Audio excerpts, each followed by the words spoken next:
Ya, vamos a partir, nos falta, ahí viene, el ministro de Delian, que ahí viene bajando. Sí. Abajo. Álvaro Ferrer.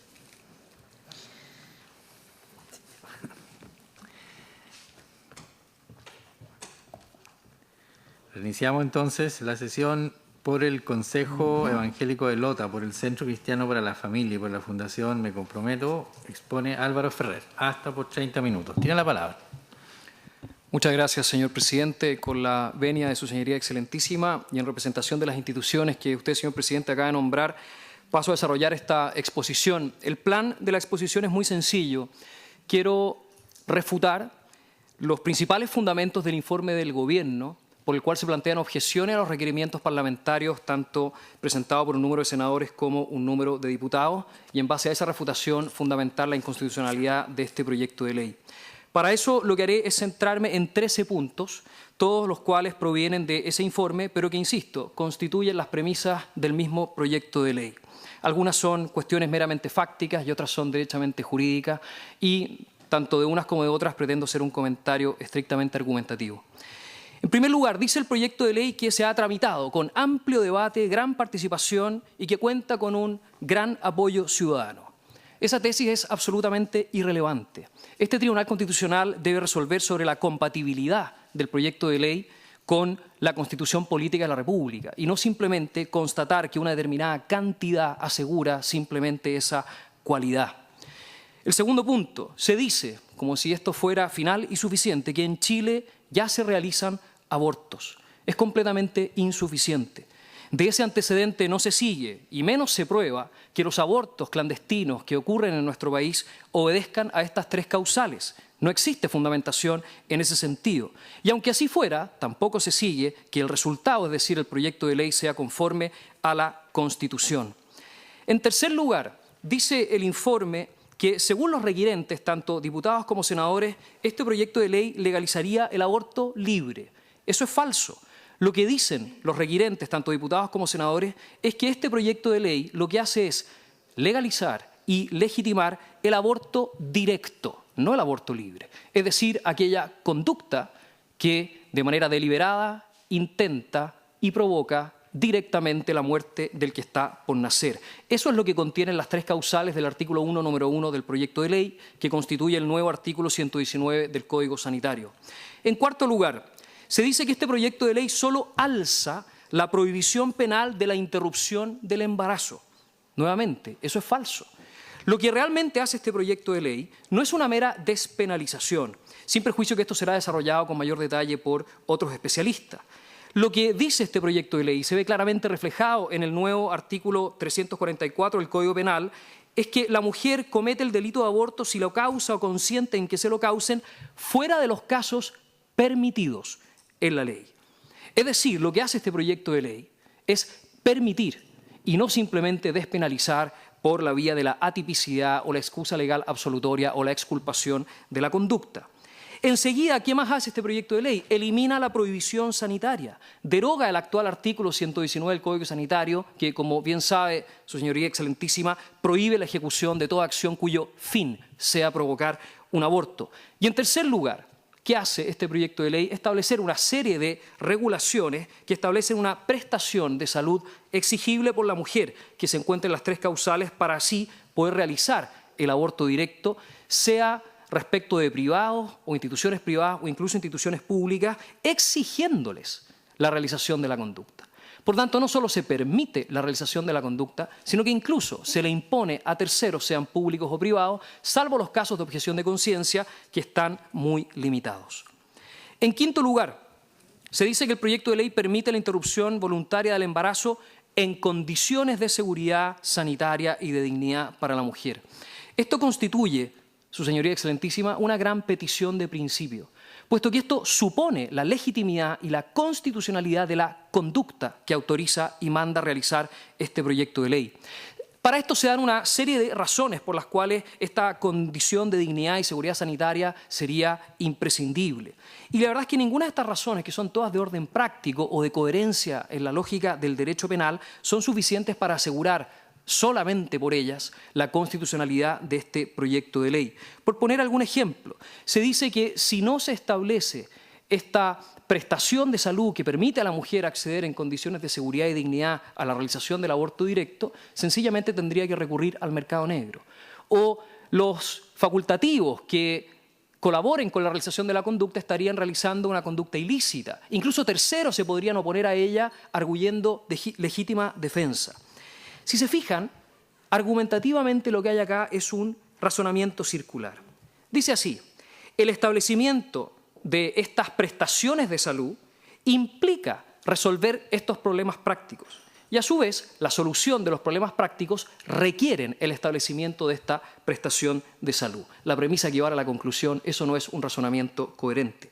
Pero vamos más allá. ¿Qué es lo que demuestra esta prestación de salud? Que aquí no hay mera despenalización. El legislador ha optado por una técnica legislativa muy concreta, dentro de muchas posibles. Aquí se establecía una causal de justificación. La conducta deja de ser antijurídica, pasa a ser conforme a derecho y lo que es contrario a derecho en adelante es oponerse a su realización. Asimismo, este razonamiento circular lo que esconde detrás de la causal de justificación es nuevamente lo que es preciso demostrar frente a esta magistratura, y eso es que la conducta que se autoriza y se manda a realizar es coherente con el texto constitucional. En sexto lugar, se dice que el proyecto de ley es respetuoso de las convicciones morales y que no incentiva el aborto. Esto es irrelevante. Aquí no estamos para resolver si una determinada convicción moral prima sobre otra, sino simplemente para ver si es que este proyecto de ley es conforme o no a la Constitución. Reitero, lo que hace el proyecto de ley es establecer en cada una de las tres causales una causal de justificación. La conducta es permitida, la conducta es autorizada e incluso se impone a terceros colaborar con su realización. Y no hablamos de cualquier conducta, sino la conducta directamente obsesiva de la vida del que está por nacer. En séptimo lugar, el informe del Gobierno desarrolla latamente el estatuto del embrión o el feto. Parten diciendo que la ley no es parámetro de control constitucional y, por lo tanto, las reglas civiles del derecho civil no serían pertinentes. Y aquí se le imputa específicamente al requerimiento de los senadores caer en una suerte de tratado de derecho romano o tratado de derecho sucesorio. Y la verdad es que no es así. Lo que hace el informe del Gobierno es omitir el capítulo inmediatamente siguiente. Y el capítulo inmediatamente siguiente del requerimiento de los senadores, ¿qué es lo que hace? Descubre cuál es el origen y finalidad de la norma establecida en el artículo 19, número 1, inciso 2 de la Constitución. No pretende interpretar la Constitución a la luz del derecho civil, sino simplemente mostrar cuál es el origen y la finalidad de la norma. Pero no se queda ahí, va más allá. Lo que hace en el capítulo siguiente es demostrar cómo el legislador, desde la vigencia de la actual Constitución, ha comprendido, interpretado y aplicado ese mandato en concreto, ya no en la teoría. Y cita una serie de normas, leyes, todas aprobadas por el Congreso, que el modo en que interpretan ese mandato legal de proteger la vida del que está por nacer es completamente incoherente con las discusiones que existieron en la Comisión Constituyente, puesto que todas estas normas, todas, sin excepción, buscan verdadera y concretamente proteger la vida del que está por nacer. Por ejemplo, la ley sobre abandono de familia, la ley sobre genoma humano, la ley que regula la fertilidad, etc. Es decir, no se trata, repito, de interpretar la Constitución a la luz de normas infraconstitucionales, sino de demostrar cómo en concreto el legislador ha interpretado y aplicado la norma y cómo este proyecto de ley implica un cambio de paradigma radical, puesto que la tutela de la vida del que está por nacer pasa a ser completamente sustituida por la autorización y el mandato de las conductas directamente obsesivas. También se dice que la historia sería impertinente porque a su juicio la única parte de la historia relevante es aquella que se encuentra en las actas de la Comisión Constituyente.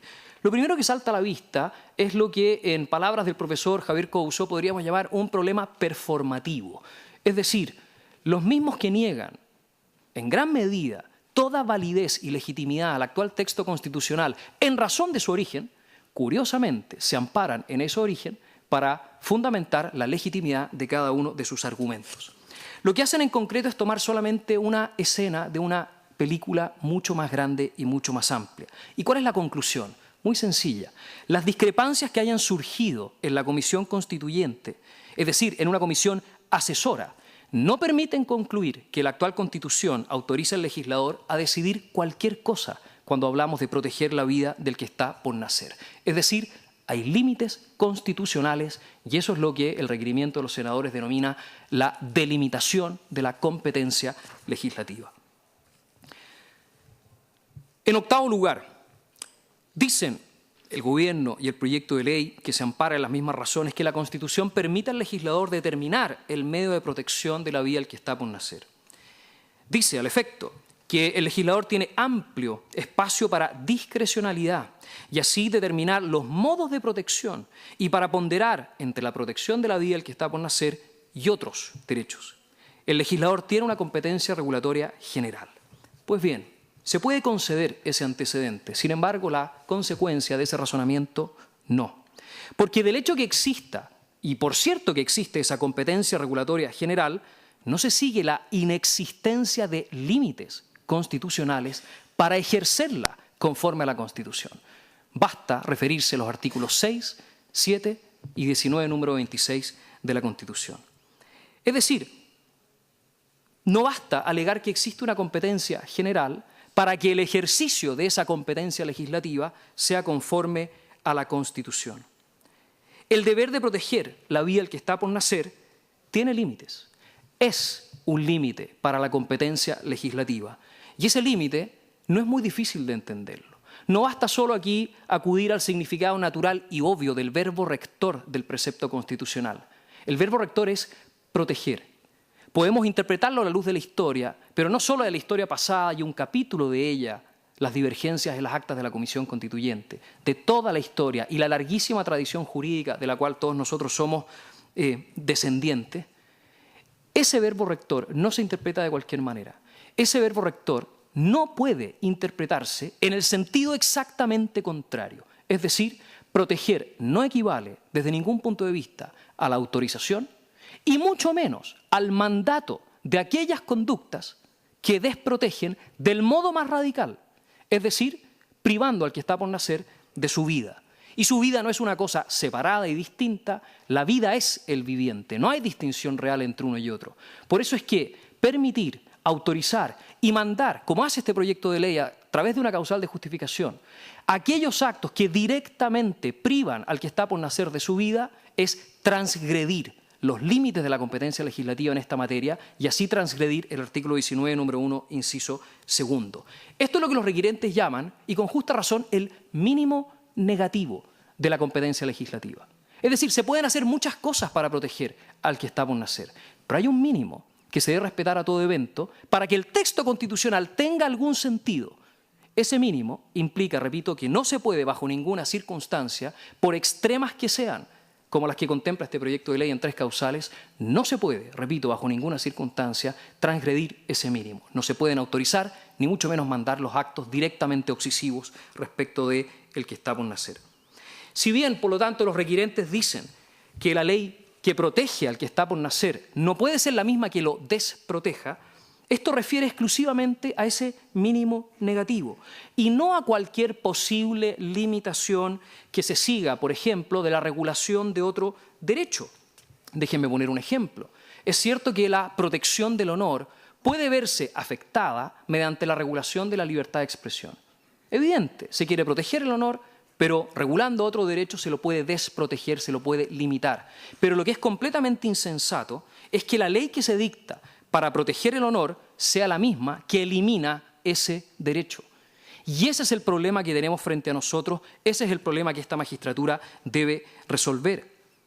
Hay una gran diferencia en esta analogía con el honor, puesto que el honor que es injustamente agredido, de algún modo se puede recuperar, mientras que la injusticia contraria a la vida del que está por nacer, sencillamente no tiene vuelta atrás, no hay ninguna alternativa, no se puede reparar. Y por eso es que este mínimo negativo no se puede transgredir y constituye el límite para el ejercicio de la competencia legislativa. Lo que hace el informe del Gobierno es comparar derechos y bienes diversos, ilustrando cómo la protección de uno, en un caso, implica la desprotección de otro. Y eso es perfectamente sensato y ocurre permanentemente, pero ese no es el conflicto que se ha sometido al conocimiento de esta magistratura. Lo que se ha sometido a conocimiento de esta magistratura es si la misma ley que debe proteger la vida del que está por nacer lo hace de tal modo que elimina por completo ese derecho, o para quienes asumen que aquí no existe persona, es la misma ley que elimina por completo ese objeto protegido. Es decir, los requirentes lo que hacen, su señoría excelentísima, es respetar el principio de no contradicción. Este proyecto de ley, en cambio, no lo hace. Luego dice el proyecto de ley, y asimismo el informe que lo defiende, que los deberes de protección son en realidad mandatos de optimización que deben ponderarse con otras normas constitucionales. Y así basta mirar los demás deberes de protección. Por lo tanto, la enunciación de deberes de protección no implica la obligación ni la prohibición para determinar normas sobre alguna materia. La verdad es que aquí aplica el conocido aforismo: quien no distingue, confunde. Porque es cierto, regulando diversos derechos se puede desproteger otros derechos. Insisto, ese no es el problema que está sometido a vuestro conocimiento, sino más bien si este modo específico de regular la materia no es el mismo que anula el bien protegido, puesto que autoriza, mediante causal de justificación, y va más allá, puesto que garantiza la realización de conductas que eliminan por completo la vida del que está por nacer. Es decir, lo que está sometido a vuestro conocimiento es que este deber de protección, del modo en que es regulado por el legislador, se convierte o no en letra muerta. Asimismo, este argumento del informe incurre en un error bastante desmedido. La conclusión es exagerada, porque este mínimo negativo del cual venimos hablando en realidad prohíbe solamente una cosa. Pero eso no implica que prohíba hacer muchas otras. Prohíbe solamente una, es decir, atentar de manera directa contra la vida del que está por nacer, impidiéndole nacer. Esto revela la débil lógica del proyecto de ley. Se pueden dar muchos ejemplos. ¿Puede una ley dictarse y autorizar a la mujer embarazada a realizar deportes extremos? ¿Puede una ley dictarse y autorizar a la mujer embarazada a fumar? ¿Puede una ley dictarse y autorizar a la mujer embarazada a manejar un auto? Todos vamos a contestar que sí.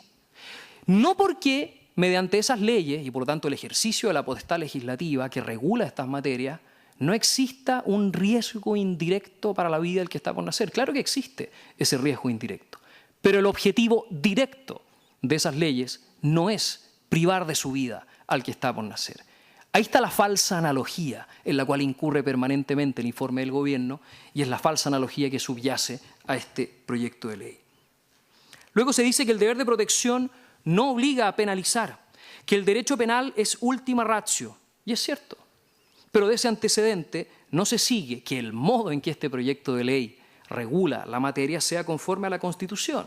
Reitero, aquí se establece una causal de justificación por la cual se permite y autoriza, y asimismo, más allá, se mandata realizar actos que directamente atentan contra la vida del que está por nacer.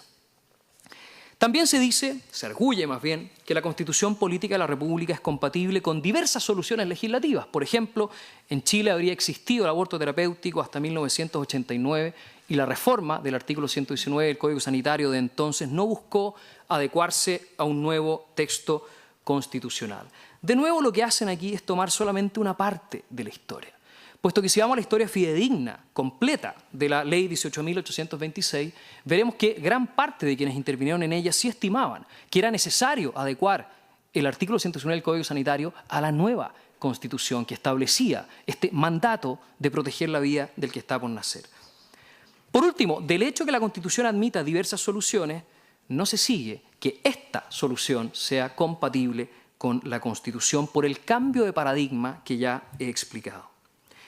Luego se dice, punto número 9, que el proyecto de ley frente al Estatuto Constitucional de la Mujer revela que a ella se la está considerando como sujeto de derecho y se están protegiendo adecuadamente una serie de derechos como su derecho a la vida, a la privacidad, a la intimidad, a la salud, la integridad física y psíquica, etc. De nuevo, el razonamiento es muy débil. De la protección real y efectiva de todos esos derechos no se sigue, no es posible concluir que se esté respetando el mandato constitucional de proteger la vida del que está por nacer. Según ya he explicado, para no reiterar, claramente no lo hace, puesto que autoriza y mandata las conductas directamente obsesivas. Además, este razonamiento plantea un falso dilema, que es muy sencillo. O se protege a la mujer y todos sus derechos del modo en que establece este proyecto de ley, o la otra alternativa, sencillamente, como se dice respecto de los requirentes, se la ignora por completo. Este es el típico ejercicio de falacia ad hominem, ¿eh? Se pone una caricatura y se dice que los requirentes sencillamente no les importa a la mujer. Y eso no es real. Por cierto que les importa. El punto es que hay más alternativas que este falso dilema que se plantea. Es una disyunción incompleta. La alternativa real al problema del embarazo vulnerable no es autorizar la muerte directa del niño que está por nacer. Es el acompañamiento integral y otros expositores podrán desarrollarlo mucho mejor que yo. Número 10. Dice el informe que en el caso de conflicto y en la lógica de la ponderación siempre deben primar los derechos de la mujer por sobre el interés del objeto de protección y que si aún se considerara que el que está por nacer es una persona, aún así cada una de las causales se ajustaría a los criterios de proporcionalidad. Obviamente aquí hay una premisa tácita, ¿cierto? Es suponer que el que está por nacer no es persona. Esta magistratura ya ha resuelto en el rol 740 que eso no es así.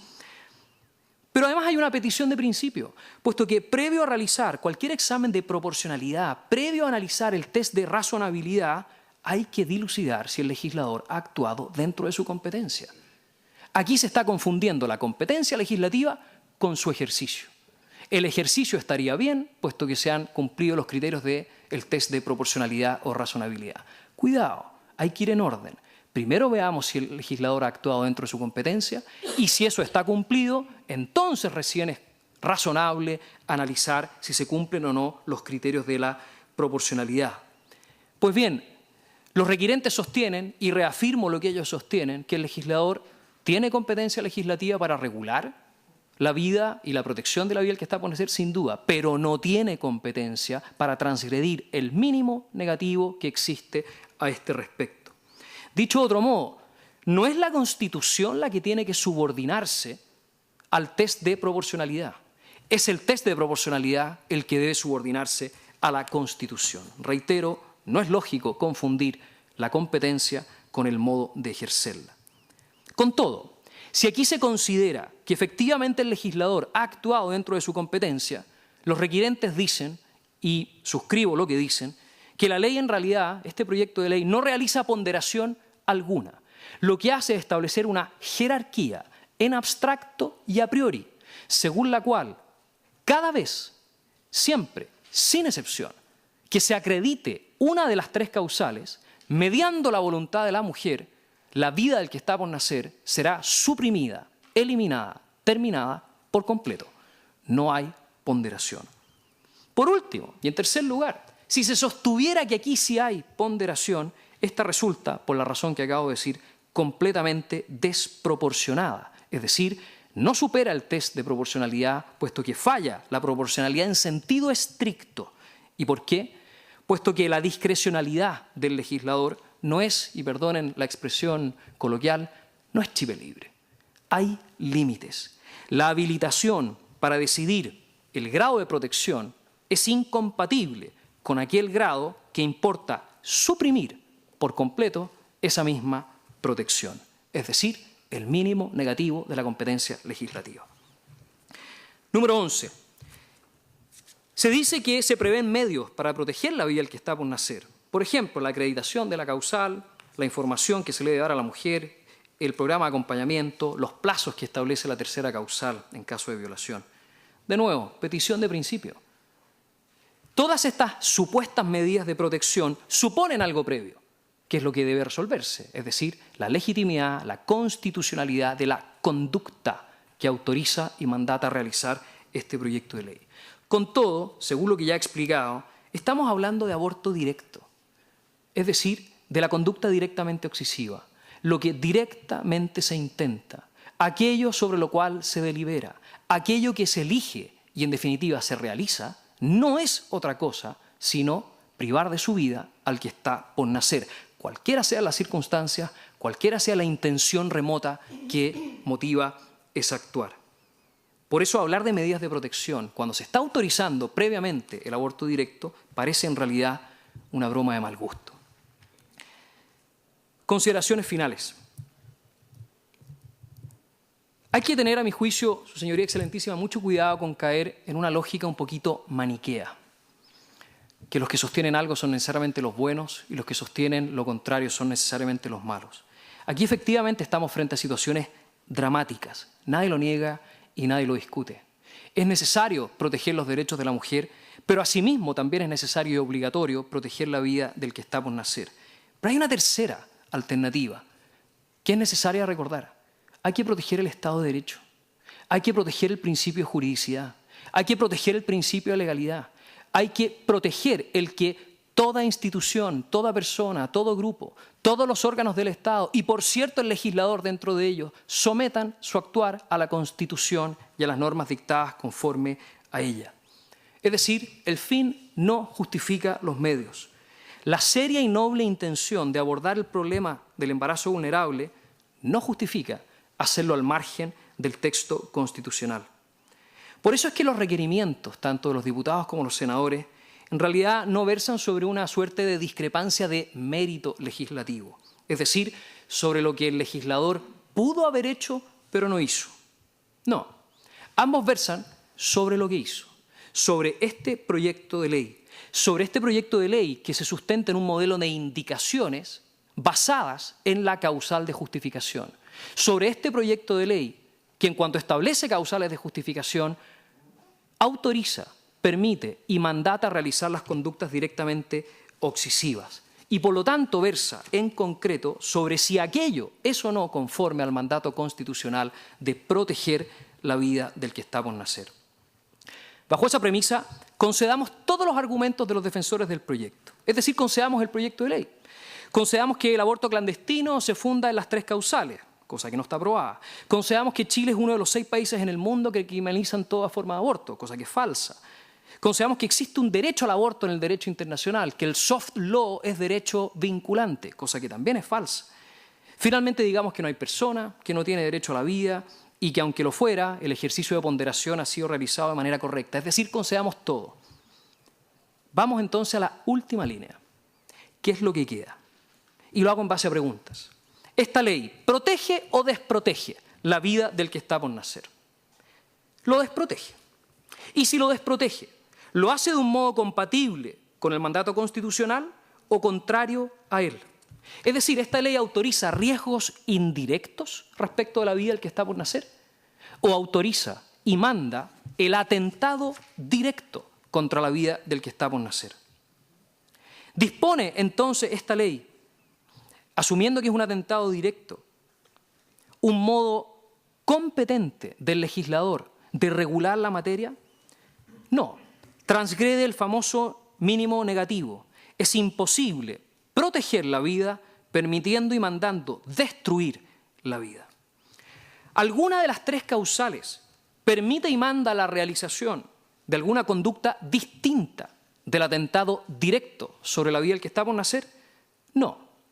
Hay diferencias circunstanciales, se acreditan de distinta manera, la regulación operativa es diversa, pero todas las 3 causales autorizan y mandan realizar exactamente la misma conducta.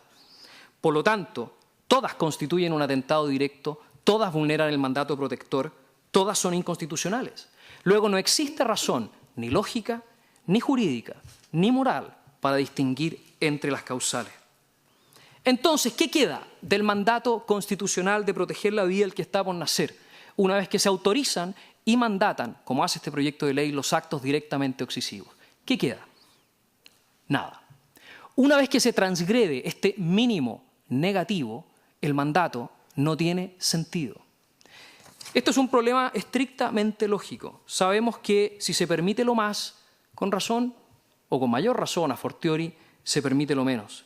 Si se permite el atentado directo contra la vida del que está por nacer, con mayor razón se permiten crear los riesgos indirectos. Por eso es que el mínimo negativo es el deber de resguardo mínimo que debe respetarse a todo evento. De otro modo, en los hechos se deroga el texto constitucional sin el quórum que se requiere al efecto. De ahí, y voy concluyendo, existe un mínimo que el legislador debe respetar siempre, precisamente, reitero, para no derogar en los hechos el precepto constitucional cuando legisla desprotegiendo. De ahí que el legislador es incompetente para transgredir ese mínimo. De ahí que el legislador desborda su competencia, como lo ha hecho en este caso, al transgredir ese mínimo. De ahí, en definitiva, que el legislador ha actuado contra la Constitución. Muchas gracias, señor presidente. Gracias a usted. En segundo lugar, por la Universidad Finisterrae, expone María Angélica Benavides. Tiene la palabra. Señoría Excelentísima, mi nombre es María Angélica Benavides y vengo en representación de la Universidad Finisterra.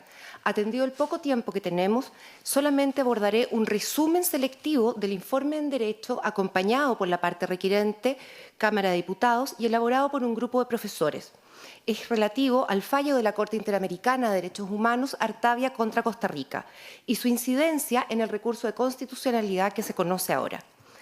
Todo esto referido a las obligaciones jurídicas internacionales efectivamente existentes y vinculantes para el Estado de Chile. El proyecto de ley incide directamente en el ejercicio del derecho a la vida del no nacido, contenido en el artículo 19 de la Constitución y en el 4 de la Convención Interamericana de Derechos Humanos. Por tanto, este derecho es parte de aquellos que, según el artículo 5º, inciso 2 de la Constitución, constituyen ese límite en el actuar al ejercer funciones soberanas. A continuación, voy a pasar a referir algunas partes y premisas del informe en Derecho Adjunto. Sabemos que las fuentes formales del derecho internacional público son los tratados, la costumbre, los principios generales del derecho, los actos jurídicos unilaterales, las normas jurídicas de las organizaciones internacionales dentro del marco de su competencia y con los efectos atribuidos por los tratados constitutivos y las sentencias internacionales.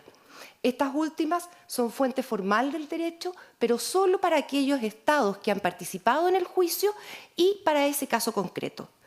Otras manifestaciones del orden no derecho internacional constituyen elementos que nutren los caminos de creación de las normas jurídicas internacionales, en la medida que su contenido se vuelque en alguna de esas fuentes ya mencionadas. En relación a la interpretación, para los tratados, la regla de interpretación está contenida en el artículo 31 de la Convención de Viena sobre el derecho de los tratados y algunos elementos propios desarrollados para el ámbito de los derechos humanos, como son el margen de apreciación, el principio pro homine y la interpretación evolutiva y dinámica. En relación al tema del proyecto de ley, intervención voluntaria del embarazo, esto es aborto, es necesario clarificar que no existe norma jurídica internacional que obligue a los estados a reconocer el aborto como un derecho. Esto tanto a nivel de texto expreso como las interpretaciones de los tratados realizadas por las jurisdicciones internacionales. Esta exclusión recorre todas las fuentes del derecho internacional. Este tema es ampliamente abordado en el informe en Derecho acompañado por el profesor Francisco Rego Vicuña. Al contrario, el derecho convencional vinculante para Chile contiene una norma expresa que protege el derecho a la vida del no nacido. Esto es la Convención Interamericana en su artículo 4, y conviene leerlo para no forzar interpretaciones. Señala que toda persona tiene derecho a que se respete su vida. Este derecho, la vida de esa persona, está protegida por la ley y en general a partir del momento de la concepción. Es aquí donde viene el caso Artavia contra Costa Rica, asumiendo su estricto efecto relativo como sentencia internacional, tal como lo señala el juez Bío en su voto disidente, pero ha sido invocado en parte en la discusión de este proyecto. Si bien el caso se refería a la fertilización in vitro, permite abordar el derecho a la vida desconocido por la Corte al no nacido como sujeto del derecho en cuestión, contra texto expreso, mediante una utilización cuestionable de los métodos y elementos de interpretación internacional. Todo esto debidamente detallado en el informe en Derecho. La sentencia arriba a 5 conclusiones. El objetivo de esta audiencia y del informe en derecho acompañado es destacar la conclusión ineludible de que la Convención Interamericana concibe a los que están por nacer como personas. No es el sistema jurídico internacional el que avalaría o le daría sustento normativo al proyecto de ley sobre interrupción voluntaria del embarazo. Solamente me haré cargo someramente de dos conclusiones de la Corte. La segunda conclusión de la Corte Interamericana señala: los seres humanos concebidos y no nacidos no pueden ser tenidos como personas y, por ende, titulares del derecho a la vida. Según la Corte, la interpretación histórica y sistemática, por elegir algunas de las que contiene el informe acompañado, confirman que no es procedente otorgar el estatus de persona. El error no solo proviene de utilizar incorrectamente y con carácter no subsidiario el artículo 32 de la Convención de Viena, sino además entender por contexto y por ende elementos que no constituyen el método sistemático, artículo 31 de la Convención de Viena, antecedentes jurídicos internacionales que de contextual no tienen nada. Ejemplo de esto es que la Corte, al señalar que no existe norma jurídica internacional que proteja la vida de la vida del no nacido, para lo que cita diversos tratados internacionales, también la Convención Europea olvida que es el propio Tribunal Europeo de Derechos Humanos el que ha puesto de relieve la diferencia fundamental entre ambos instrumentos jurídicos. El Tribunal Europeo ha señalado que la Convención Interamericana contiene expresamente la protección de la vida del no nacido, alusión que la Convención Europea no hace, permitiéndole al Tribunal Europeo el recurrir a otros métodos de interpretación y criterios como el margen de apreciación. En cambio, de acuerdo a una correcta interpretación histórica, siempre subsidiaria, y según los trabajos preparatorios para los Estados, toda persona tiene el derecho a la vida y se protege, en general, desde la concepción. Esta es una decisión normativa plasmada expresamente en la Convención. Esto deja pendiente, sin embargo, el debate en torno a la expresión en general. Pero innegablemente se trata de un individuo titular del derecho, conclusión a la que la Corte no llega. La errada interpretación de la Corte no se atribuye a otra cosa, en palabras del juez Bio, en su voto disidente, a que para la Corte aquí no existían dos derechos en colisión de dos personas, sino que más bien se enfrentaban derechos de los peticionarios en relación con el acceso a una técnica médica. La quinta conclusión de la Corte señala que, de acuerdo a la expresión en general, la protección de la vida del no nacido debe ser gradual e incremental, según la etapa de desarrollo, no siendo un deber absoluto e incondicional. Y esto debido a que en la segunda conclusión de su sentencia no contiene al no nacido como persona erróneamente interpretado. Y esta conclusión errada proviene de la premisa de que no se trata de un derecho a la vida para la Corte. Ella arriba a su conclusión invocando práctica estatal de los Estados, artículo 31 de la Convención de Viena, pero de Estados que no son parte del régimen de la Convención: Alemania, España, Estados Unidos. Y seleccionando, sin justificar, jurisprudencia colombiana y argentina, sin mencionar jurisprudencia de Chile, Perú, Honduras, Ecuador y de la misma Argentina en algunos casos.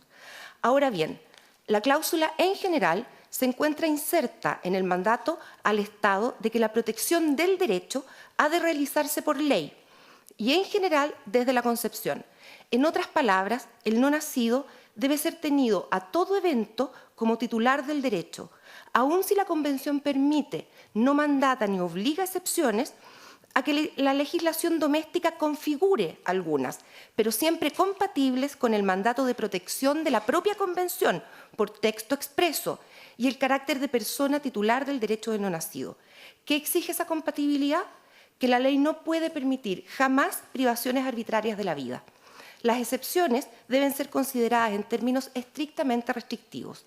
La fórmula de la Convención Americana que exige al Estado velar por hacer efectivo el derecho de toda persona a que se respete su vida se resguarda en la medida de que el Estado prohíba todo atentado directo e intencional contra la vida del no nacido, aun si es que admite por procedimientos médicos que esto, sin ser directa e intencionalmente buscado, se produzca la muerte.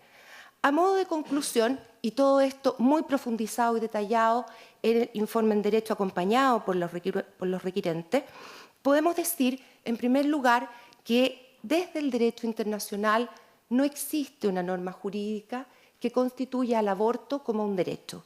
No hay norma internacional que lo consagre. El Estado de Chile no goza de margen de apreciación para definir el sujeto de derecho a la vida, ya que tanto norma constitucional como la norma convencional debidamente interpretada protege la vida del no nacido. La Corte Interamericana, en el caso Artavia, es deficiente desde el punto de vista de la argumentación, al interpretar erradamente las normas de la Convención, tal como se detalla en el informe. El que está por nacer es persona y cae en la protección del artículo 4 de la Convención y, por lo tanto, en el del artículo 5. Invito al excelentísimo tribunal a leer el informe acompañado. Bien, muchas gracias. A continuación, expone por la Universidad de los Andes, don Raúl Bertelsen Repeto. Tiene la palabra, don Raúl. Con la venia del señor presidente, intervengo, excelentísimo tribunal, en esta audiencia pública en representación de la Universidad de los Andes. Mi exposición se referirá principalmente a dos puntos. Primero, el deber de protección en la Constitución, y el segundo, el significado del artículo 19, número 1, inciso segundo de la Carta Fundamental, al disponer que la ley protege la vida del que está por nacer. Voy al primer punto. La Constitución contempla en diversas materias una obligación de proteger. De modo amplio, exige al Estado, artículo primero, dar protección a la población y a la familia. Específicamente, en el artículo 19, protege la vida del que está por nacer. También asegura el derecho a la protección de la salud. Y al Ministerio Público, en el artículo 83, le encomienda la adopción de medidas para proteger a la víctima y a los testigos. En todas estas normas se utiliza la fórmula proteger o dar protección. Pues bien, proteger no es simplemente respetar, que es una actividad pasiva que no daña, sino exige algo más y en ocasiones mucho más. Obliga a amparar, a defender, sobre todo a los débiles, frente a quienes los atacan e incluso atentan contra su vida. Esa protección de la población y de la familia, del que está por nacer, de la salud de las personas, de la víctima y de los testigos de un delito, que la Constitución impone al Estado, a la ley o a uno de sus organismos, obliga a actuar a favor de quien se encuentra indefenso, desfavorecido o en situación de peligro. Excluye, por consiguiente, la mera pasividad. Esto es la actitud de quien se contenta con respetar, pero no hace nada por defender. Por cierto, es inconciliable con la conducta negligente del obligado a proteger, que no lo hace o actúa con descuido, más del que agrede o ataca, y especialmente del que quita la vida al vulnerable o indefenso que tiene bajo su protección. Por eso ha indignado y escandalizado la falta de cumplimiento en los últimos tiempos del Servicio Nacional de Menores con los niños que tiene bajo su protección. ¿Qué diríamos si el Ministerio Público, en lugar de proteger a las víctimas y testigos de un delito, como le exige la Constitución, las eliminara? Si llegara a aprobarse una ley monstruosa en tal sentido, estoy seguro que el Tribunal Constitucional, sin dudar, la estimaría inconstitucional. El sentido del deber que la Constitución impone a la ley de proteger la vida del que está por nacer no es diverso en su significado a los otros deberes de protección que ella contempla en su texto y que exigen la adopción de medidas favorables al protegido, excluyendo, por consiguiente, de modo radical su eliminación por parte de quien tiene el deber de proteger.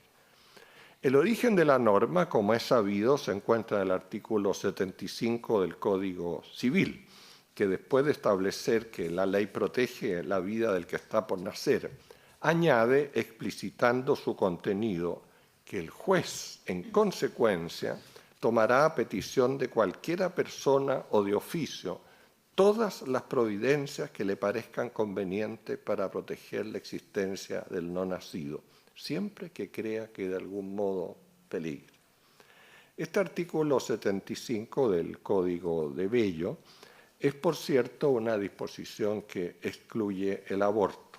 Así lo entendió en su momento uno de sus intérpretes más prestigiosos, Luis Claro Solar, al decir que la ley protege la vida del que está por nacer. Es decir, y cito textualmente, el interés social que se garantice la existencia de toda criatura desde el momento de su concepción.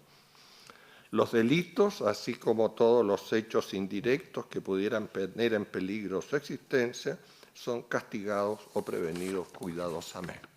La cita está indicada, está tomada de las explicaciones de Derecho Civil chileno comparado y consta en la minuta que le entregué al señor relator. Constitucionalizada ahora la norma que impone a la ley la protección de la vida del que está por nacer, ella obliga al legislador a adoptar las providencias que parezcan convenientes para proteger la existencia del nasciturus en su indefensión, lo que excluye el darle muerte, pues nadie puede razonablemente entender que proteger autoriza a matar al protegido. Segundo punto, el significado del artículo 19, número 1, inciso segundo de la Constitución, al disponer que la ley protege la vida del que está por nacer. A pesar que el sentido de la disposición legal en el artículo 75 del Código Civil, constitucional en el artículo 19, número 1, es claro y no debiera suscitar duda alguna en su significado natural de defensa de quien se encuentra en una situación de debilidad o peligro, lo que excluye naturalmente su eliminación, se ha argumentado reiteradamente en los últimos días que, atendida la discusión que hubo sobre el particular en la Comisión de Estudio de la nueva Constitución, ella habría permitido que la legislación introduzca el aborto en Chile. Sobre el particular no puede negarse que efectivamente, al debatirse en dicha comisión la norma sobre derecho a la vida y a la integridad física y psíquica, hubo intervenciones de algunos de sus integrantes, Enrique Ortúzar Escobar, Jorge Ovalle Quirós, que se manifestaron favorables a ciertos casos de aborto. Pero estas opiniones, que se han recordado una y otra vez, con majadería me atrevería a decirnos, solo manifiestan el punto de vista personal de quienes las formularon y no de la Comisión de Estudio de la Constitución, cuya posición final no es la que aparece en esas intervenciones de dos miembros de la misma, ¿no es cierto?, sino la contenida en el memorándum con proposiciones e ideas precisas de 16 de agosto de 1978.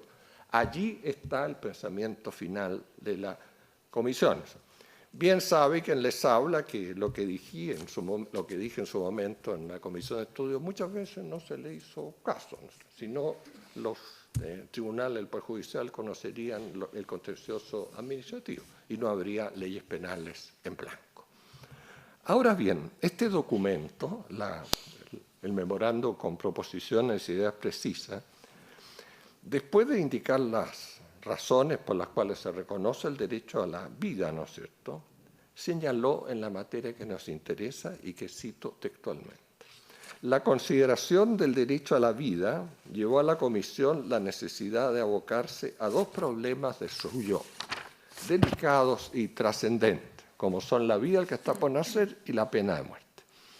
Con respecto al primer punto, cito textualmente, la Comisión estimó que la consagración del derecho a la vida implica necesariamente la protección del que está por nacer, porque si bien la existencia legal de la persona comienza con el nacimiento, no es menos cierto que ya en la vida intrauterina tiene una existencia real que debe serle reconocida.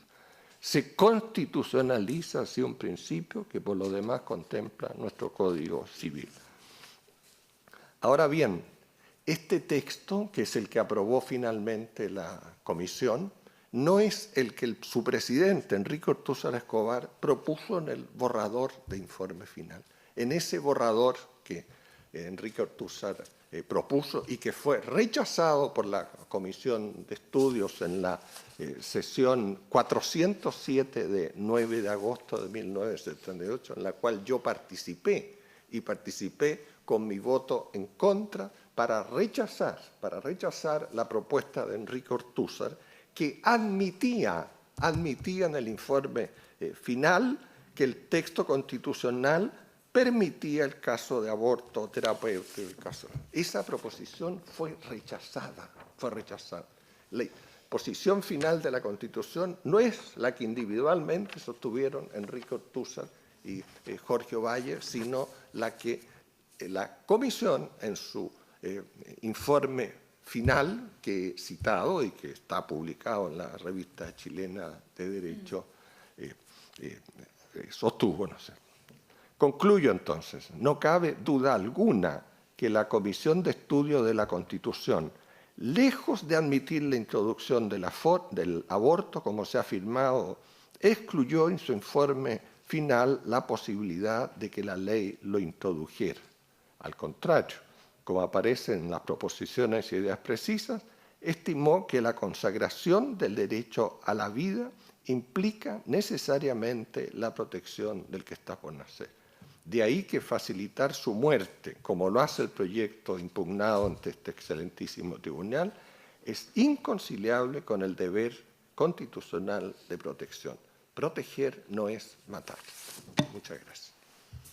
Gracias a usted.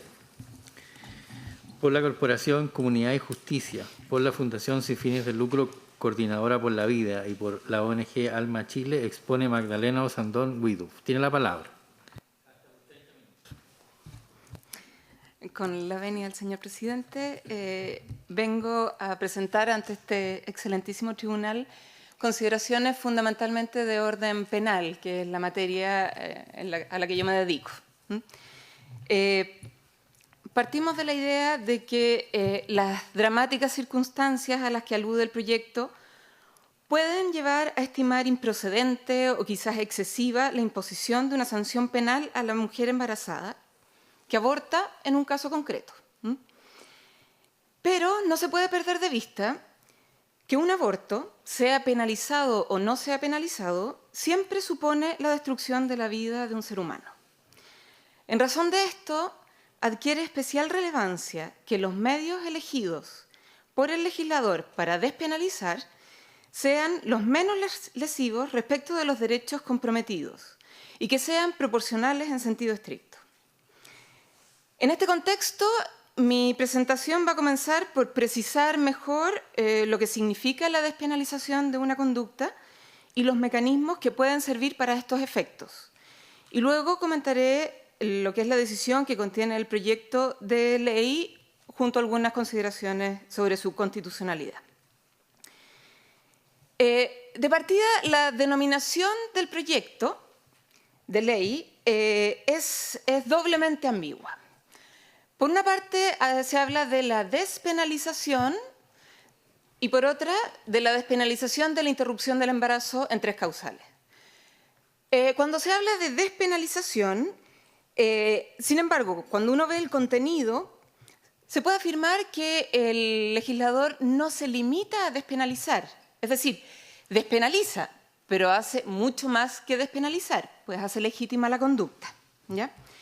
Y por otra parte, no tiene ningún sentido despenalizar la interrupción del embarazo, porque si uno busca en el Código Penal, la interrupción del embarazo no es constitutiva de un delito en sí misma. Lo que es delito es el aborto, que implica causar la muerte del ser humano que está por nacer. La interrupción del embarazo puede darse continuamente, o sea, siempre digo, una cesárea es una interrupción del embarazo provocada artificialmente. Pero por supuesto que nunca ha estado prohibida penalmente, por lo tanto no tiene sentido hablar de una despenalización. Lo que está sancionado es el aborto. Pero para entender mejor esto, voy a hacer referencia a los diversos mecanismos disponibles para la despenalización de una conducta. Es decir, para eliminar la sanción penal con la que se amenaza la realización de esa conducta. ¿Ya? Si es que en el ordenamiento jurídico está ya tipificada esta conducta, y un delito, hay que decirlo, es considerado una conducta que es típica, es decir, que está descrita en la ley como delito, que es antijurídica, es decir, que no está justificada y que es culpablemente realizada. Es decir, que en el caso concreto, la persona que realiza la conducta puede ser objeto de un reproche, de un juicio de reproche. Por lo tanto, para despenalizar la conducta, se puede o bien eliminar la tipicidad, eliminar la antijuridicidad, eliminar la culpabilidad o incluso prescindir de la pena pese a estimar que el delito sea configurado pero por otras razones. En cuanto a lo primero, también hay que partir de una idea central. Se ha dicho, el derecho penal es última ratio. Hay muchas conductas que son ilícitas, que están prohibidas en el ordenamiento jurídico, pero que no han sido nunca delito porque son de menor gravedad pese a su ilicitud. Por ejemplo, estacionar en un lugar prohibido. ¿Ya? Es ilícito, pero no es sancionado penalmente. En otros casos, hay conductas que han sido descritas como delito, han sido prohibidas penalmente, y puede llegar algún momento en que se decida despenalizar eliminando, total o parcialmente, esa descripción legal. En este caso, entonces, se elimina la tipicidad de la conducta. La conducta deja de estar descrita en la ley como delito. Desaparece la prohibición penal de realizar la conducta. Pero que esa conducta siga siendo ilícita o prohibida depende ya no del ordenamiento jurídico penal, sino de lo que se dispone en otras disposiciones, en otras normas dentro de las distintas áreas reguladas. Se ha mencionado el caso del adulterio, que era delito hasta que en el año 94 se despenalizó, pero siguió siendo una conducta ilícita, porque es una conducta regulada en el ámbito civil y con consecuencias civiles. En virtud del adulterio se decretaba ya en su momento el divorcio con pérdida de los derechos hereditarios para el cónyuge culpable de adulterio. ¿Ya? Algo similar ha pasado, por ejemplo, con algunas figuras de delitos funcionarios, algunas figuras un poco menores, anticipación indebida de funciones, por ejemplo. En el año 99 se eliminó el tipo penal, pero sigue siendo una conducta ilícita en el ámbito administrativo, sigue siendo sancionada administrativamente como una infracción. ¿Ya? El caso de la colusión ha sido delito, después se derogó el delito, fue infracción administrativa, en este minuto es delito de infracción administrativa. Son variaciones. Pero eso se refiere a la tipicidad. Una segunda posibilidad de despenalizar es a través de la configuración de una causal de justificación que elimina la antijuridicidad de la conducta. Es lo que ocurre, por ejemplo, en los casos de legítima defensa, en los casos de estado de necesidad justificante, de cumplimiento de un deber, de ejercicio legítimo de un derecho. En todos ellos, el comportamiento no solo es despenalizado, sino que es considerado lícito. Por lo que su licitud produce efectos no solo en el ámbito penal, sino que en todo el sistema jurídico. Por ejemplo, frente a un agresor ilegítimo, quien es atacado tiene derecho a defenderse, ¿verdad? Su defensa es una conducta lícita, por lo que no es posible oponerse legítimamente a esa conducta de defensa. Tampoco procederían acciones civiles en contra de quienes la realicen. Otra posibilidad de despenalizar una conducta es haciendo consideraciones sobre el juicio de culpabilidad de quien la realiza. En este sentido, en nuestro Código Penal, en la parte general, existen una serie de reglas que permiten prescindir del juicio de reproche. Situaciones, por ejemplo, de fuerza moral irresistible, de miedo insuperable, estado de necesidad exculpante, etcétera, implican que la persona ha realizado una conducta que es una conducta prohibida penalmente incluso, pero por las particulares circunstancias en que llevó a cabo esa conducta, se considera que no le era exigible realizar una conducta conforme a derecho. Por lo tanto, no le es reprochable y se considera en esos casos que no hay delito. Además de existir causas generales como las que acabo de mencionar, es posible incorporar causas de exculpación en los tipos específicos, en los delitos específicos.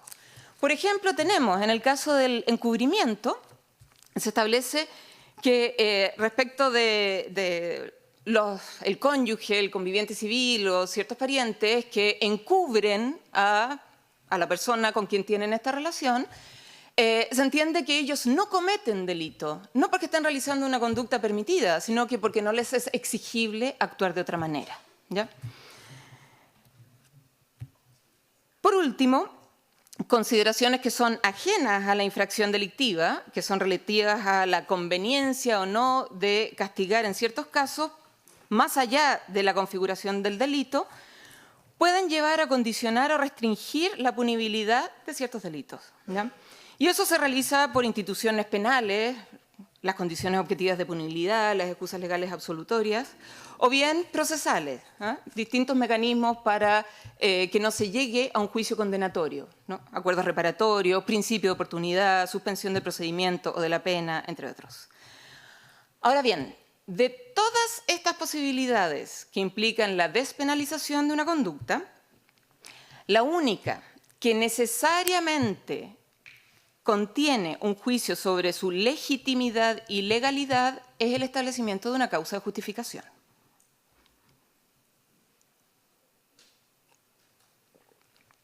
En el presente caso, el legislador ha optado precisamente por establecer una causa de justificación para las hipótesis que contempla el proyecto de ley, las que son tratadas como conductas lícitas. Esto se ve claramente reflejado en el artículo 344 del Código Penal, que pasaría a señalar que la mujer comete el delito de aborto solo si actúa fuera de los casos permitidos por la ley. O sea, habrían casos en que está permitido. A su vez, la principal modificación que contiene el proyecto es a la legislación administrativa, estableciendo en el Código Sanitario que la interrupción del embarazo está autorizada mediando la voluntad de la mujer cuando concurre alguna de las tres causales. Más, las modificaciones al Código Sanitario no se limitan a concordar la regulación administrativa con la penal en el ámbito de las tres causales, puesto que se propone también eliminar la prohibición general de aborto directo que está actualmente contenida en el artículo 119 del Código Sanitario. Disposición que prohíbe la ejecución de toda acción cuyo fin sea provocar un aborto. Esto significa que si se deroga esa prohibición, la sanción administrativa asociada a esa infracción desaparece. Y esto para todos los casos de aborto, no solo en las tres causales a las que se refiere, se supone restrictivamente el proyecto. Más todavía, la licitud de una conducta no implica necesariamente la obligación del Estado de proveer medios para asegurar su realización. Pero el proyecto de ley apunta en esa dirección. Contiene mandatos al prestador de salud relacionados con información y ejecución de la interrupción del embarazo. El Estado asume obligaciones de respeto, protección y realización destinadas a asegurar el derecho a la prestación médica de la mujer que se encuentra en alguna de las causales reguladas.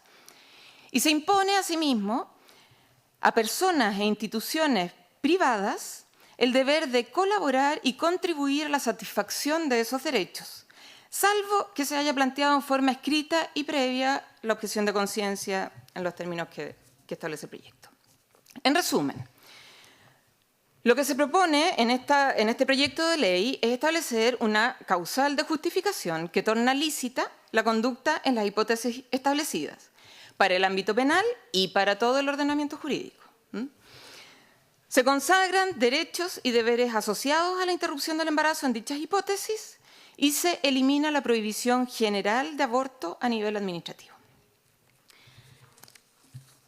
Todo esto lleva a concluir que el proyecto de ley implica una infracción a lo dispuesto en el artículo 19, número 1, en sus incisos primero y segundo. Para examinar su constitucionalidad hay que partir del dato incontestable en este minuto del que está por nacer tiene vida humana, que es un individuo de la especie humana. Entonces, si la Constitución asegura el derecho a la vida del que está por nacer, no pueden considerarse lícitas y menos constituir derechos exigibles respecto de terceros, conductas que están directamente encaminadas a terminar con su vida. Ahora bien, se suele rebatir esta idea argumentando que en el sistema jurídico existen situaciones en que el ordenamiento autoriza una conducta que está dirigida a matar a otro. Y efectivamente, eso ocurre, por ejemplo, en casos de legítima defensa. También, aunque es menos evidente, en casos extremos de estado de necesidad defensivo, ¿ya? Pero lo propio de esas dos situaciones es que la autorización de llegar a lesionar así el derecho a la vida de otro, es posible solo porque tiene como fundamento la agresión o algún grado de responsabilidad por parte del sujeto que es afectado por esa reacción de defensa frente al peligro. Aquí voy a hacer una pequeña explicación de lo que son estas instituciones penales. Se pueden distinguir dos casos de estado de necesidad, que es lo que se ha planteado también para el aborto. Hay uno que es el estado de necesidad agresivo. Se llama agresivo porque es aquel en que se reacciona frente a un peligro afectando a un tercero que es ajeno a ese peligro. Por eso, respecto de ese tercero, el estado de necesidad es agresivo, ¿ya? En cambio, el estado de necesidad se llama defensivo cuando se reacciona, pero afectando los derechos, los intereses, los bienes de la persona que es en alguna medida responsable del peligro, ¿ya? Que es competente por ese peligro, que genera el peligro.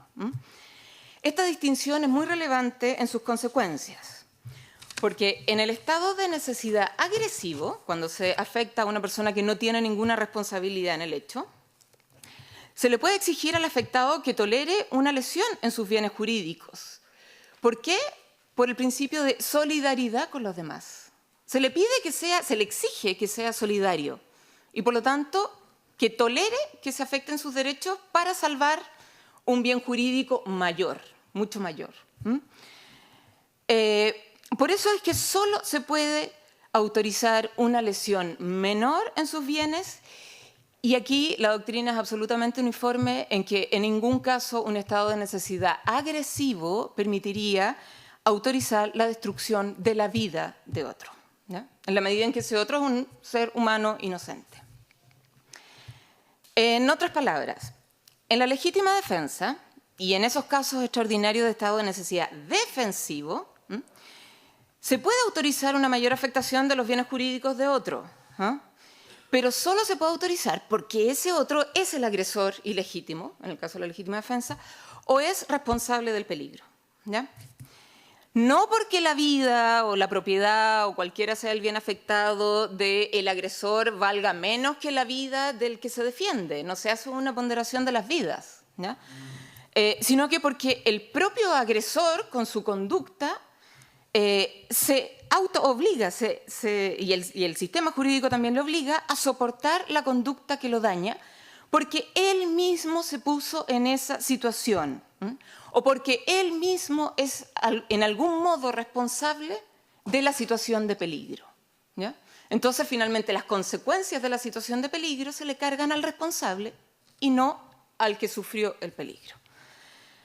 Por estas consideraciones es que este tipo de autorizaciones no son pertinentes respecto del no nacido, quien no es agresor ilegítimo ni puede ser considerado responsable del peligro que puede amenazar a la mujer embarazada en términos que permitan exigir el sacrificio de su propia vida. Porque si se autoriza la conducta, el que va a ser afectado tiene que tolerar la realización de la conducta. El no nacido es un ser inocente a quien no se le puede atribuir responsabilidad por su mera existencia. En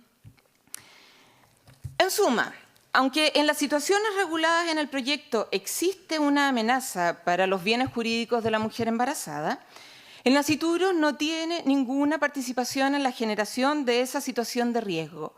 No puede ser considerado responsable, jurídicamente responsable, en ninguna de las tres causales, aunque es muchísimo más evidente, especialmente en la última. Por lo tanto, en su caso, solo se puede invocar un estado de necesidad agresivo. Y como hemos dicho, esa es una clase de estado de necesidad que solo permite autorizar sacrificios de bienes jurídicos menores, triviales. Desde el punto de vista de quien se va a ver afectado por la reacción defensiva, solo se le puede imponer el tener que soportar esos males menores por solidaridad con el otro, ¿ya? Por el contrario, el proyecto de ley pretende autorizar el aborto en las 3 causales, lo que supone exigir al no nacido que tolere el mayor sacrificio posible, el sacrificio de su vida, que además es un sacrificio radical, único. No hay ningún otro episodio en nuestro ordenamiento que entienda la aniquilación de un ser humano inocente como un sacrificio necesario y legítimo para tutelar un derecho subjetivo ajeno en una situación de necesidad.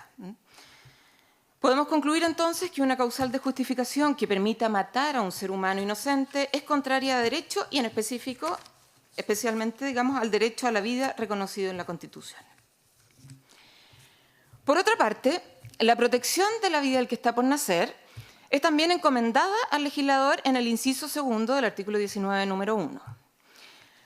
El nivel e intensidad de la tutela y las medidas concretas que se adopten quedan entregadas a la deliberación democrática del legislador. Sin embargo, tanto el deber de protección como la prohibición de afectar los derechos en su esencia son de rango constitucional. El proyecto de ley infringe abiertamente ese deber de protección impuesto, que es terminante y no sujeto a condiciones. Así como la mera despenalización por alguna de las vías que indicaba al comienzo podría entenderse como una omisión, como una ausencia de protección, el establecer una causa de justificación, derogar la prohibición general de aborto del Código Sanitario y consagrar un derecho a la prestación médica y a la adopción de medidas positivas para asegurarlo, crean una institucionalidad destinada a acabar con la vida que se debía proteger. Pese a que el proyecto, es verdad, limita el aborto a las hipótesis concretas que se establecen, la concurrencia de alguna de esas 3 causales autoriza a privar o despojar totalmente al que está por nacer de su derecho a la vida.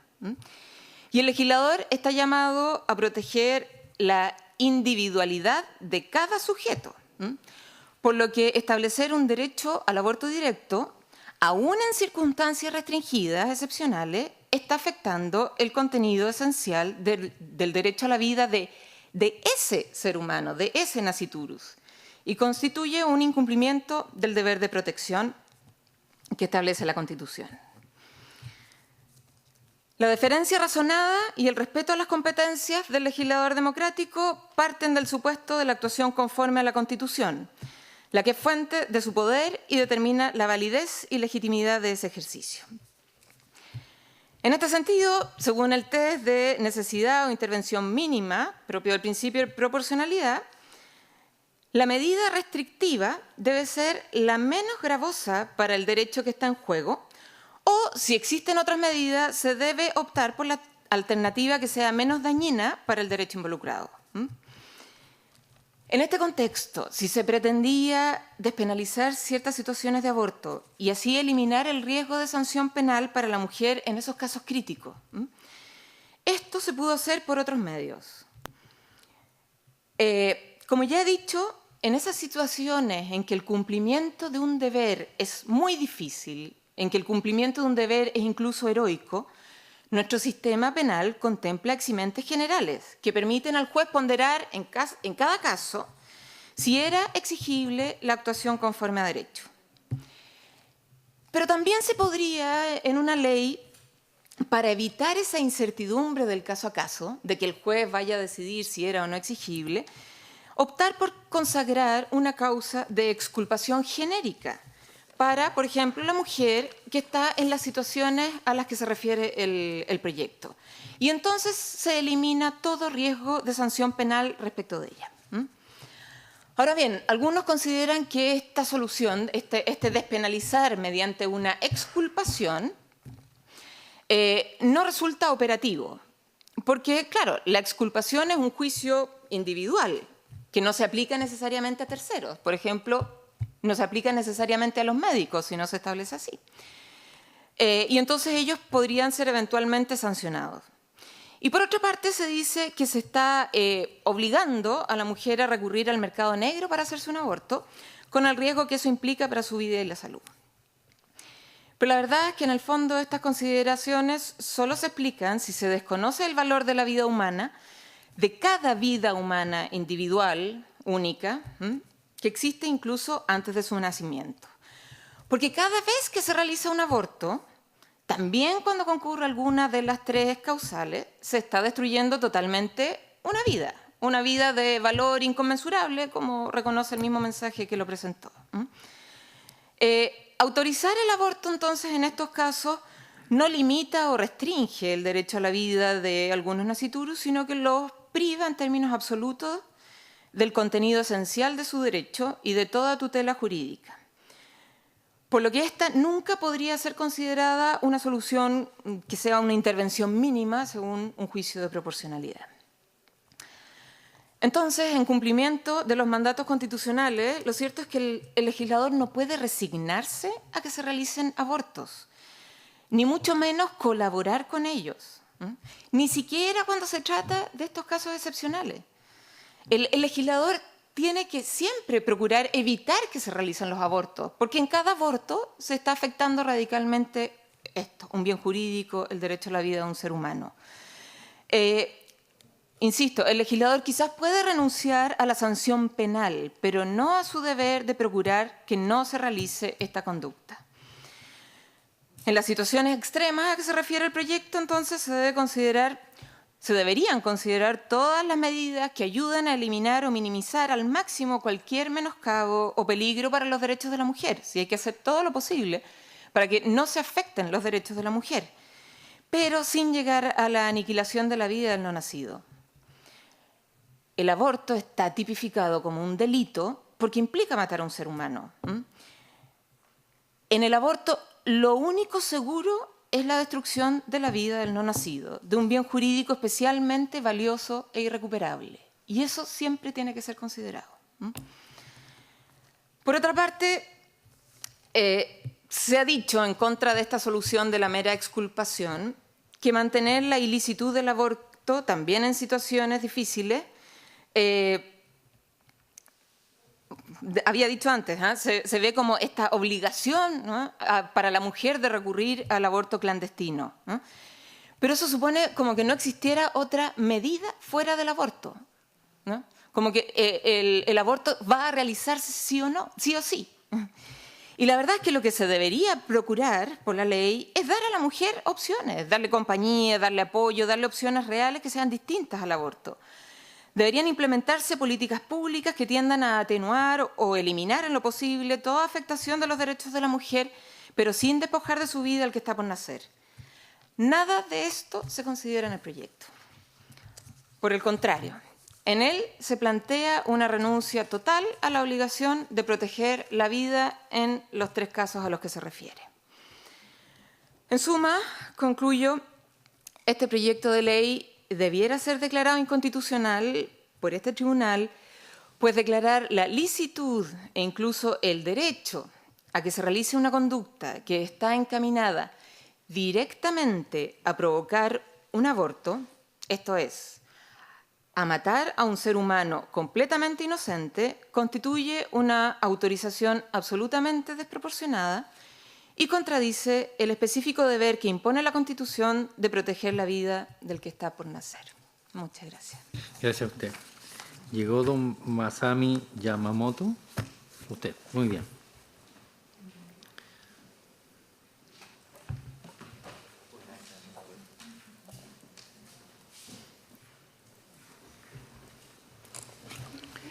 Entonces, por la Agrupación Social, Cultural, Deportiva y Artística Águilas de Temuco y por la Agrupación Construye Sociedad, expone don Masami Yamamoto Cortés. Tiene la palabra. Hasta por 20 minutos. Muchas gracias. Buenas tardes. Pido de antemano disculpas por mi incapacidad de expresarme en los términos a los que ustedes están acostumbrados. Soy médico y voy a tocar temas más concretos que son en particular cómo se puede hacer el diagnóstico con certeza y cómo eso puede afectar la práctica en el futuro a propósito de esta ley. Entonces, primero voy a tocar la definición de inviabilidad y letalidad. Según la Real Academia de la Lengua Española, inviabilidad es la cualidad de algo inviable. Inviable tiene dos definiciones presentadas aquí, literalmente. Adjetivo, que no tiene posibilidades de llevarse a cabo, y tiene también un adjetivo médico, que dice, dicho especialmente de un recién nacido que no puede vivir. Según esta definición, la ley deberá incluir los casos que no pueden vivir en forma certera. Esto significa detectar los casos que morirán por su enfermedad y evitar incluir aquellos casos que tienen opciones bajas pero reales de vivir. El error en declarar una patología letal en los fetos producirá muertes innecesarias con consecuencias poco manejables en el futuro. En primer lugar, debido a que la condición de letal no es cierta en un 100%, niños que pueden vivir serán muertos innecesariamente por esta ley. Según la Real Academia de Lengua Española, letal significa que, entre comillas, es capaz de producir muerte. El término utilizado en esta ley se entiende como una condición que conduzca a la muerte. Sin embargo, no aclara nuevamente el momento en que lo hará. El concepto de letalidad no ha sido suficientemente desarrollado en esta ley. En cuanto a grado de certeza, aclarar en caso que el niño viva a pesar del diagnóstico, los diagnósticos propios de enfermedad que definen esta letalidad, ni el periodo en que ocurre la muerte. La ley no menciona diagnósticos de patologías que sean letales. Su razón es simple y es porque no se puede ser categórico con este listado. No hay ninguna definición sobre el intervalo de tiempo en que debe morir para considerar inviable a un feto. No se aclara si es antes del parto o dentro del primer día del parto o al mes de nacido. Ya se ha mencionado en documentos publicados en Chile que la definición de inviable no está aclarado en este proyecto de ley, lo que deja abierto a confusiones. El concepto de inviable no está suficientemente desarrollado y ahí se pueden citar diversos autores. Segundo punto, quiero tocar la sobrevida en patologías consideradas como letales. El proyecto de ley no hace mención de las patologías fetales consideradas letales. Esto es un problema, pues en algunos casos los niños considerados así por los medios periodísticos viven. Este es el caso de las trisomías 18, las holoprosencefalias, hernias diafragmáticas, displasia renal, entre otros. Está lleno de casos en los medios que se pueden revisar, pero lo importante, más que revisar los casos, es que este hecho revela la poca precisión que hay cuando se dice que un feto tiene una patología letal. El diagnóstico ecográfico, principal herramienta de evaluación fetal, tiene importantes dificultades y pocas veces permite dar certezas. La causa de esta imprecisión no es el error humano, sino la limitación de las técnicas. Se ahondará sobre eso más adelante. Voy a citar un artículo científico del Dr. Wilkinson en la revista inglesa de la Sociedad de Obstetricia y Ginecología, publicada recientemente el año 2012. Es bien interesante. Él revisa de los artículos publicados científicamente cuál es la sobrevida de los niños con diagnóstico de enfermedades letales. Parece contradictorio, pero evidencia cosas importantes. Por ejemplo, anencefalia. El promedio de tiempo que viven es menos de 24 horas. El porcentaje de casos que vivieron más de una semana en anencefalia es 5%. 5% de los niños con anencefalia logran vivir más de una semana. Y la sobrevida máxima reportada de niños con anencefalia es, sorprendentemente, 2,5 años. En el caso de trisomía 13, el tiempo promedio de vida es 7 a 8 días. El porcentaje de casos que vivieron más de una semana luego del nacimiento fue 58%. La sobrevida máxima reportada para un niño con trisomía 13 en la literatura médica es 27 años.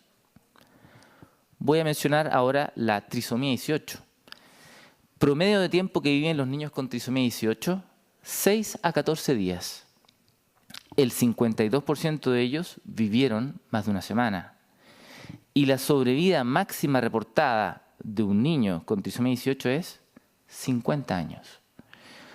Por último, holoprosencefalia, el promedio de tiempo que viven luego de nacer, 4 meses. Porcentaje de casos que vivieron más de una semana, 55%. Y la sobrevida máxima reportada, 19 años. La principal conclusión de los autores de este artículo es que la letalidad no puede asegurarse solamente por el diagnóstico de enfermedad y que la atención que reciben puede determinar su sobrevida, lo que se contrapone con la condición de letal per se. Los autores han llamado a este artículo fatally flawed, disculpen que lo haya dicho en inglés, pero significa fatalmente errados, ¿no es cierto?, tocando el pronóstico letal que se adjudica erróneamente a estas patologías. Por este motivo, la definición no puede ser aplicada a los fetos solamente por la patología que tienen. Dentro del grupo de niños con trisomía 18, habrá algunos que mueren y otros que pueden vivir más tiempo. Esto demuestra que la condición per se no puede ser considerada letal. Pocos medios periodísticos han querido mencionar un listado de patologías letales. La señora Lidia Casas, en el 2014, publicó a través de un sitio de internet, redseca.cl, un listado de patologías que incluyen agenesia renal bilateral, síndrome de Potter, anencefalia, displasias esqueléticas, trisomía 13 y trisomía 18. Como hemos visto, algunos niños con patologías mencionadas letales pueden vivir. Tercer punto de la presentación, vamos a tocar el tema de la falta de certeza del diagnóstico fetal. Las patologías fetales no siempre son diagnosticables con certeza absoluta. Sin embargo, esta certeza es necesaria para cualquier acto irreversible. Son variadas las causas de falta de certeza y las desarrollo a continuación. La primera, limitación de la calidad de los operadores, medios diagnósticos y disponibilidad de laboratorios. Muchas veces se asume que en todo el país se dispone de una calidad de infraestructura y capacitación profesional que permita el correcto diagnóstico. Sin embargo, esto no es tal. La falta de medios no debiera ser un impedimento, pero al serlo en la práctica hará que se produzcan muchos errores de procedimiento, con el costo de muchas vidas de fetos. Aceptar esta limitación es permitir que cierta parte de la población sea atendida con un estándar menor y que muchos fetos mueran por error de procedimiento. Segunda causa de falta de certeza del diagnóstico fetal, la limitación del diagnóstico en las mejores condiciones, es decir, las limitaciones propias del diagnóstico médico. El diagnóstico prenatal en fetos, en cuanto a enfermedad fetal, no es posible realizar con certeza completa. Hay limitaciones para la obtención de muestras fetales, para el cariograma, biopsia de tejidos o secreciones corporales fetales. No todos los exámenes radiológicos son posibles de realizar en los fetos. Los fetos tienen movimiento y una posición diferente al de la madre. Lo que es izquierda en la madre no corresponde a la izquierda del feto. Puede estar con el dorso anterior, su cabeza hacia abajo, su cabeza hacia arriba y en movimiento. Además, su anatomía es variable durante la gestación, va cambiando en cuanto a su desarrollo y hay etapas en que es difícil reconocerla. Las mujeres tienen contextura física diferente, con grosor de piel variable, que en ocasiones producen imágenes de insuficiente calidad. Es reconocido que para el diagnóstico de malformaciones fetales en general, el rendimiento diagnóstico es bajo. Al respecto, hay un artículo muy importante publicado en el año 2009, hecho en Suecia, que incluyó embarazadas del año 2000 a 2005. Se incluyó 16.000 embarazadas en que se realizó múltiples ecografías. En esa población había una frecuencia de 1,8% de malformaciones mayores y solo se pudo detectar a través de todo el proceso ecográfico el 68% de las malformaciones. Y hubo adicionalmente 31 casos con diagnósticos de malformaciones mayores que no las tuvieron finalmente al nacer. Adjunto esa tabla para que ustedes la puedan tener a su disposición. Entonces, tercer punto, debilidad de la ley para resolver la falta de certeza. En vez de admitir que no se puede asegurar la condición de letalidad, la ley define que se requieren 2 especialistas para certificar el diagnóstico. Se copia lo que dice en forma literal el proyecto de ley. Abro comillas. En el caso del número 2 del inciso primero del artículo referido, para realizar la intervención se deberá contar con 2 diagnósticos médicos en igual sentido de médicos especialistas. Todo diagnóstico deberá constar por escrito y realizarse en forma previa. Cierre comillas. Al respecto, la ley es errónea, pues no considera las limitaciones existentes en el país, ni las limitaciones reales de la medicina en las mejores condiciones de atención. Se asume la infalibilidad del diagnóstico. La ley cree que se soluciona el problema inherente al diagnóstico asumiendo que basta la afirmación de 2 especialistas. Se resuelve el diagnóstico por acuerdo y por decreto. Finalmente, se asume que se puede dar certeza cuando sabemos que la medicina tiene limitaciones. Esto provocará enormes problemas, pues conocemos hoy que el pronóstico postnatal no se define solo por el acuerdo de 2 especialistas. Habrán muchos casos que vivirán a pesar de lo que se declare letal. Esta ley creará problemas para nuestra población. ¿Cuáles son estos problemas? Ahora en el punto 4 plantearé algunas visibles para mí. La ley asume que el diagnóstico de letalidad se puede realizar en forma inequívoca y eso traerá problemas legales y económicos para el Estado. Frecuentemente habrá casos en que se realice el diagnóstico de pronóstico letal por patología fetal y los padres podrán decidir continuar con el embarazo. Al nacer, si el niño vive y si lo hace en forma prolongada, los padres podrán reclamar que se decidió continuar el embarazo para esperar su muerte natural, pero al vivir y requerir atenciones, podrán decir que no es su responsabilidad financiar las atenciones postnatales. Una vez nacido, no se podrá obligar a dar muerte a un niño, y esto significa que en algunos casos los costos de los cuidados serán elevados y prolongados. Este proyecto de ley abre la puerta para que se produzca un gasto enorme a costa del Estado. En caso que se asigne un pronóstico letal cuando no lo hay, un feto podrá morir injustificadamente. El actual proyecto de ley omite que existe error y que podrán morir fetos sanos sin pronóstico letal, lo que va contrario a los principios generales de protección al inocente. Cada caso que haya una falta de precisión inherente al diagnóstico y la paciente haya tomado una u otra decisión, habrá espacio para una demanda contra el Estado. Quinto punto, la intervención médica para mejorar el pronóstico. La ley no considera que existen terapias fetales para mejorar al feto y al recién nacido y su posibilidad de vivir en buenas condiciones. Incluso no considera que en el futuro próximo pudieran desarrollarse terapias para niños que hoy serían sometidos a aborto. En el caso de los fetos con hernias diafragmáticas, con un tamaño pulmonar pequeño, hay un riesgo elevado de muerte.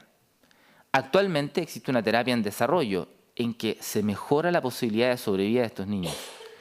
En el caso de los gemelos con transfusión fetofetal, es correcto que el pronóstico de muerte es alto sin terapia. Sin embargo, con un tratamiento se logra salvar más del 70% de los fetos. La ley no considera qué se debe hacer en caso de que exista un tratamiento posible realizar. La presente ley favorecerá que las mujeres opten por el aborto en vez de buscar la opción de la terapia. Sexto punto. La ley en su última versión ha cambiado el concepto de inviable por letal. Se ha incluido lo siguiente: el embrión o feto padezca una patología congénita adquirida o genética incompatible con la vía extrauterina independiente en todo caso de carácter letal.